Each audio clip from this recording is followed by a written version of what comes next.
When you quote the Bible, you take a very literary or literal sense of what the teachings of the Bible are, and I, for the past 500 years, we've taken it more as parables and stories that it shouldn't be taken literally, but for the actual meanings behind it. And then my question is there anything like a movement in that in Islam where instead of taking a literal sense, it's just taking the morals behind what the Quran has to say? The brother asked the question that I have quoted the Bible and I take everything literally, but since the past few hundred years, there are parables. There are even parables in the Quran. There are parables in the Quran. But if the Quran says something literally, many a times you can understand that one word may have various meanings. If a word has got 5, 6 meanings, either all the 5, 6 meanings are correct, or maybe you have to take one meaning only. But that does not mean the Quran says something else and you take the opposite meaning.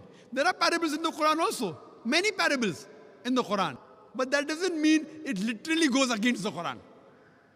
So what the Quran says and the Bible says, if the original Injil, the revelation which was given to Jesus Christ, peace be upon him, it was sent as a guidance. So what is mentioned, you have to follow it. Yes, there may be certain times that there may be other meanings which may also be right. But that does not mean what is the normal meaning that should not be taken. Yes, brother. Like, for example, you were quoting Leviticus about the clothing in Christianity. But in the later teachings, Jesus talks about just being modest and be modest for yourself. And so that a Christian would take not the literal meaning of you need to cover up, you need to not have the loose clothing, but just say that in modern society, it's a different idea, that modesty isn't the same. Very good. See, I really like your question. If you ask me a question, and I will clarify you, I'll try my level best. The brother has given an example that when I talk about Leviticus, I didn't quote Leviticus, I quoted Deuteronomy chapter number 22, verse number 5, etc., which talks about modesty, 1 Timothy chapter number 2, verse number 9, even 1 Corinthians chapter number 11, verse 5 to 7, modesty. What now brothers trying to tell me that what Jesus Christ, peace be upon him, told that you have to be modest. But what he meant was not literally about the clothes, but just modest in society. That is your understanding of the Bible. Let's see what Jesus Christ, peace be upon him, said. Jesus Christ, peace be upon him, said in the Gospel of Matthew, chapter number 5, verse number 17 to 20, think not that I have come to destroy the law of the prophets. I have come not to destroy, but to fulfill. Until the heaven and the earth pass away, not one jot or tittle shall pass away from the law until all be fulfilled. And whosoever shall break one of the least commandments and teach men to do so shall be called least in the kingdom of heaven. And whosoever shall keep the commandments and teach the same shall be called great in the kingdom of heaven. Unless your righteousness exceeds the righteousness of the scribes and the Pharisees, in no way shall you enter the kingdom of heaven. This is a verbatim quotation from King James Version. I'm speaking from my head. It's a verbatim quotation from King James Version, Gospel of Matthew, chapter number 5, verse number 17 to 20. So Jesus Christ says that even if you break one jot or tittle from the law, from the Old Testament, you shall not enter the kingdom of heaven. So when the Old Testament says the woman shall not wear clothes that which pertain to a man, and a man shall not wear clothes that which pertain to woman. Now tell me, Brother Zakir, that's the literal sense. Now the society is changing. So Jesus Christ said, peace be upon him, if you break one law, jot or tittle, you shall not enter Jannah.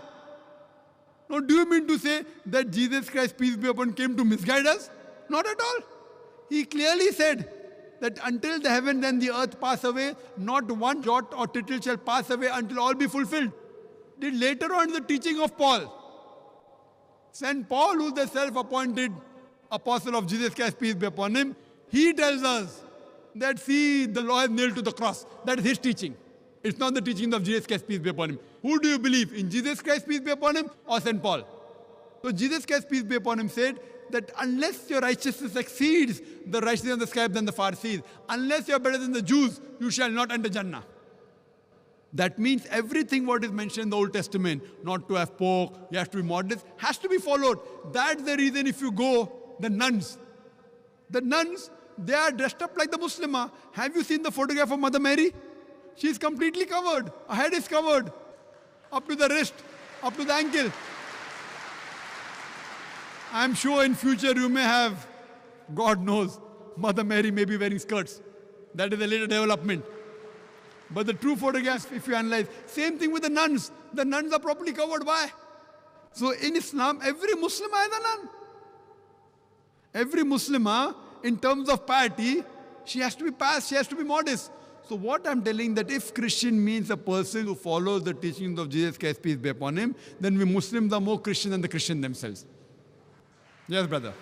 Well, how the question was supposed to be about how modern societies interprets these religions and incorporates them into our society. So if we're interpreting them not as a literal sense, we're going to listen, like the scripture you quoted. It would just say, it would be how you feel that Jesus meant by that saying, which would be that we should follow the teachings of the Old Testament and maybe not literally, and we should think about what he means by the laws of what to wear. So when he says follow all this or you can't go to heaven, modern person after the Reformation would think would be that it's what he interprets it Brother, as. if I agree with you that in every modern age we try and reinterpret, then what's the use of the Bible? What is the use of the Quran?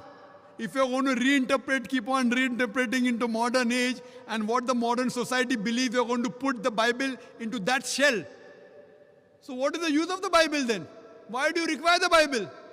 Why do you require?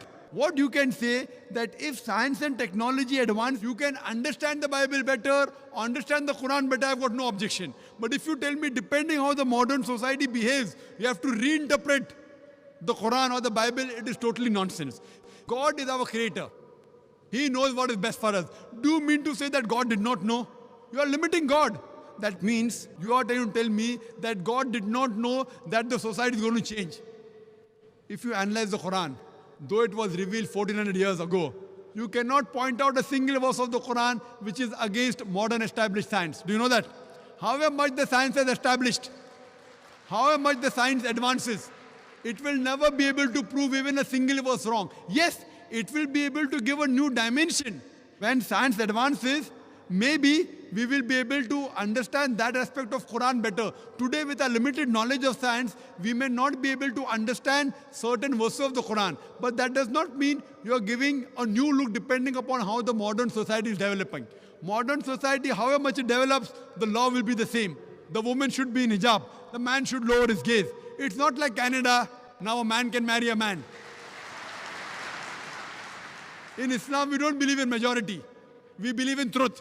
Truth prevails. Haqq prevails. And Jesus Christ, peace be upon him, said, seek ye the truth and the truth shall free you. We don't believe in democracy that today you say, okay, fine, gay marriages are fine. And today you say that modesty fine, a woman can wear less clothes. See, that is the man-made law. The person who was created as Almighty God, he knows what is good and what is bad for us. Therefore, religion means a way of life.